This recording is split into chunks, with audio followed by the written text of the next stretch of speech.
A pastor's letter to Clare and Jesus' answer to his son. May 16, 2018. Words from Jesus to Sister Clare, spoken by Jackie.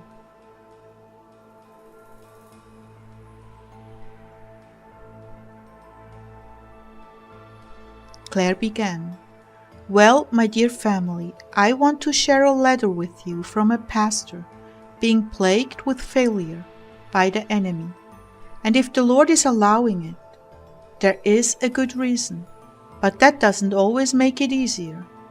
Rob wrote to me, crying out for help.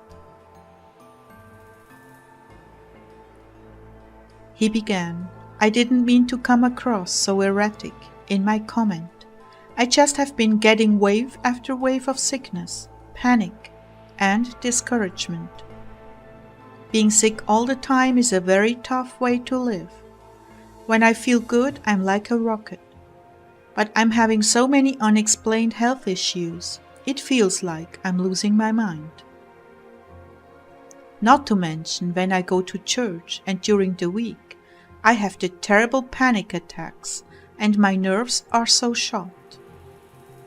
I feel every noise and bang like an earthquake.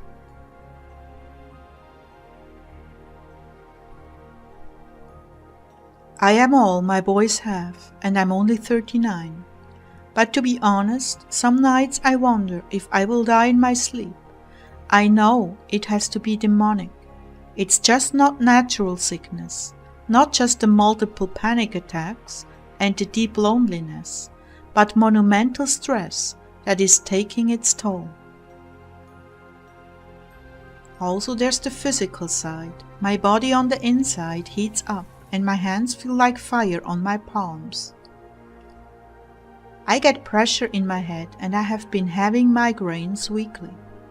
I have also been having dreams that the doctor is telling me I'm going to die, that I have terminal cancer.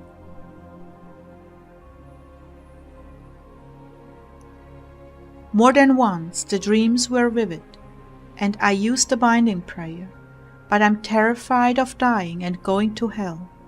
I'm terrified of something happening to my boys, or me not being around to take care of them. I'm just buckling under the pressure. Feeling this way makes me feel so angry and irritable all the time, and my quality of life is so bad.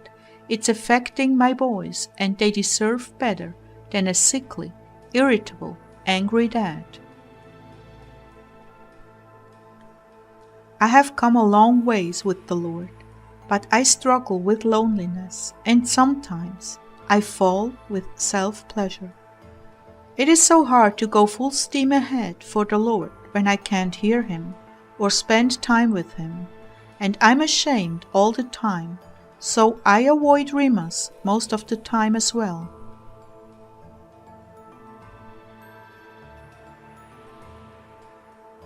I'm so scared of the doctor that I don't even want to go anymore. It's been 2 years. Lastly, I have been having lung issues. It started 2 days ago, and it's like they are really burning. So I've been panicking. I asked for help, because I get so scared and don't want to die. I hate to bother you, but I've been listening for 3 years almost now, and I don't know what else to do. Well, I know this was an extremely long reply, but if I could stop panicking and feel better, I could accomplish so much more for the kingdom. Plus, I need the Lord close, and I'm sure He is done with me. Well, thank you for the email. It made this terrible day a bit better. Please tell Jesus I love Him and I'm sorry I failed Him. That was the end of his letter. Jesus, do you have a word for him? Jesus began, Hold on for dear life, my son. Hold on to me with all you have. This will not go on forever. I'm indeed cleaning out the old to make room for the new. Submit to the indignancy of these trials with faith, that I have allowed them for your spiritual growth. Do not be ashamed to share your struggles with those you pastor. They need to be jarred out of complacent Christianity and get real.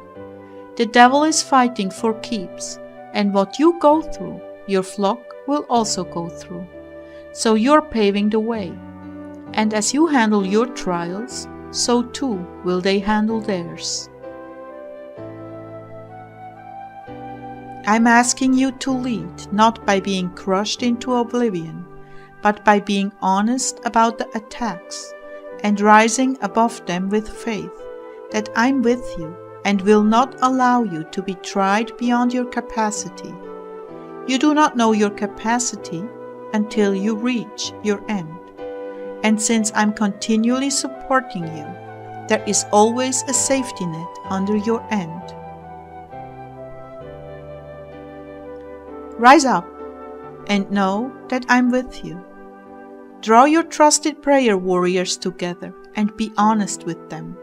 Have them hold you up in prayer and fasting, and do not, under any circumstances, receive a word that I'm displeased with you. Lie, lie, lie. I'm highly pleased with you, and therefore I'm preparing you for the next level of ministry. But first, the old leaven must come out, and for that there is much humbling.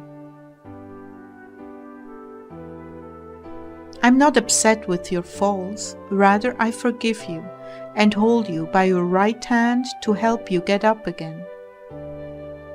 People who think this is chastisement are misunderstanding my ways.